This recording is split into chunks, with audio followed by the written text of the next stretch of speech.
असीरगढ़ का किला, रहस्यमय किला। कहा जाता है यहाँ स्थित शिव मंदिर में महाभारत काल के अश्वत्थामा आज भी पूजा अर्चना करने आते हैं। क्या सच में असीरगढ़ के किले में अश्वत्थामा आते हैं, या अश्वत्थामा आज भी श्री कृष्ण के श्राप के कारण धरती पर भटकते हुए कल्कि अवतार का इंतजार कर रहे हैं ताकि उन्हें श्राप और इस शरीर से मुक्ति मिल सके। यह किंवदंती कितनी सच है या झूठ, यह जानने के लिए एक व्यक्ति ने असीरगढ़ के किले में रात गुजारने की सोची। क्या हुआ उस व्यक्ति के साथ असीरगढ़ के किले में, जानने के लिए आज का वीडियो अंत तक जरूर देखिएगा। तो चलिए शुरू करते हैं आज का वीडियो। असीरगढ़ का किला मध्य प्रदेश के बुरहानपुर शहर से 20 किलोमीटर दूर है। किले पर चढ़ाई करने से पहले उस व्यक्ति ने वहां के स्थानीय लोगों से बातचीत करी और उनमें से ज्यादातर लोगों ने किले के संबंध में अजीबोगरीब दास्तान सुनाई। किसी ने बताया कि उनके दादा ने यहाँ कई बार अश्वत्थामा को देखा है जब वो किले में स्थित तालाब में मछलियाँ पकड़ने आते थे। किसी का कहना था कि जो एक बार अश्वत्थामा को देख लेता है उसका मानसिक संतुलन बिगड़ जाता है। गांव के कई बुजुर्गों की बातें ऐसे ही किस्सों से भरी हुई थी। बुजुर्गों से चर्चा करने के बाद वह व्यक्ति असीरगढ़ के किले की तरफ चल पड़ा। शाम 6 बजे से किले का अंधकार भूतहा रूप ले लेता है।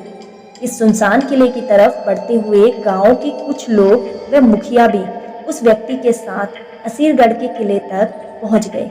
उस व्यक्ति और उसके साथियों को असीरगढ़ के किले में पहुंचते पहुंचते शाम के 6 बज गए। असीरगढ़ का किला सरकारी रखरखाव न होने के कारण सिर्फ एक खंडर नुमा ढांचा ही बनकर रह गया था। किले में लंबी लंबी घासों को पार करने के बाद उन लोगों को एक तालाब दिखाई दिया। तालाब को देखकर उस व्यक्ति के साथ आए गांव वालों ने बताया कि यह वही तालाब है जहां अश्वत्थामा स्नान कर शिव मंदिर में पूजा अर्चना करने जाते हैं। आश्चर्य की बात यह है कि बुरहानपुर की गर्मी के बावजूद भी यह तालाब कभी सूखता नहीं है। थोड़ा और आगे बढ़ने पर उन्हें गुप्तेश्वर महादेव का मंदिर दिखाई दिया। मंदिर चारों ओर से खाइयों से घिरा हुआ था।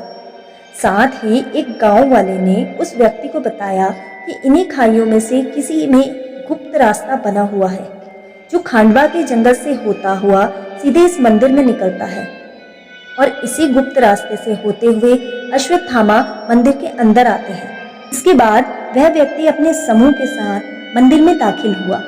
मंदिर के अंदर दाखिल होने के लिए सीढ़ियां घुमावदार बनाई थी और चारों तरफ खाई बनी हुई थी। जरा सी चूक होने पर वो लोग खाई में गिर सकते थे। बड़ी सावधानी से सभी लोग मंदिर में दाखिल हुए। मंदिर देखकर महसूस हो रहा था कि भले ही इस मंदिर में कोई रोशनी और आधुनिक व्यवस्था ना हो, यह परिंदा भी पर न मारता हो, लेकिन पूजा लगातार जारी है। मंदिर में श्रीफल के टुकड़े नजर आए। शिवलिंग पर गुलाल चढ़ाया गया था। उस व्यक्ति ने रात इसी मंदिर में गुजारने का फैसला किया, लेकिन उस व्यक्ति के साथ आए गांव वालों ने मंदिर से बाहर आने को कहा, लेकिन वह व्यक्ति ठान चुका था कि वह आज अश्वत्थामा को देखे बिना यहाँ से नहीं जाएगा। उस व्यक्ति की ऐसी मंशा जानकर सभी गांव वाले मंदिर से नीचे उतरने लगे। बहुत अनुनय विनय करने के बाद उस व्यक्ति का गाइड उसके साथ रुक गया। सभी गांव वासियों के चले जाने के बाद दोनों व्यक्ति मंदिर में बातचीत करते हुए आराम करने लगे। मन में अजीब सी दहशत थी, लेकिन साथ ही अश्वत्थामा को साक्षात देखने की इच्छा भी रोमांचित कर रही थी। बातें करते करते रात के 2 बज चुके थे, लेकिन नींद दोनों व्यक्तियों से कोसों दूर थी। अचानक ही तापमान एकदम से घट गया। आश्चर्य की बात यह थी कि बुरहानपुर जैसे इलाके में जून की तपती गर्मी में इतनी ठंड सोचकर दोनों ही घबरा गए। उस व्यक्ति को ध्यान आया कि मैंने कहीं पढ़ा था कि जहां आत्माएं आसपास होती हैं वहां का तापमान एकदम ठंडा हो जाता है। उसने सोचा क्या हमारे आसपास भी ऐसा ही कुछ था। उस व्यक्ति का साथी घबराने लगा। ठंड और डर दोनों को भगाने के लिए अलाव जगा लिए गए। आसपास का माहौल बेहद डरावना हो गया था। ऐसे सोचते डरते सुबह के 4 बज गए। पौ फटने को थी। व्यक्ति के साथ रुके गाइड ने सुझाव दिया कि बाहर जाकर तालाब को देखना चाहिए, क्योंकि अंदर आने का रास्ता इसी तालाब से होते हुए गुजरता है, तो यदि कोई आएगा तो हम अवश्य ही उसे देख लेंगे। गाइड की बात व्यक्ति को सही लगी। दोनों तालाब के पास आकर टहलने लगे।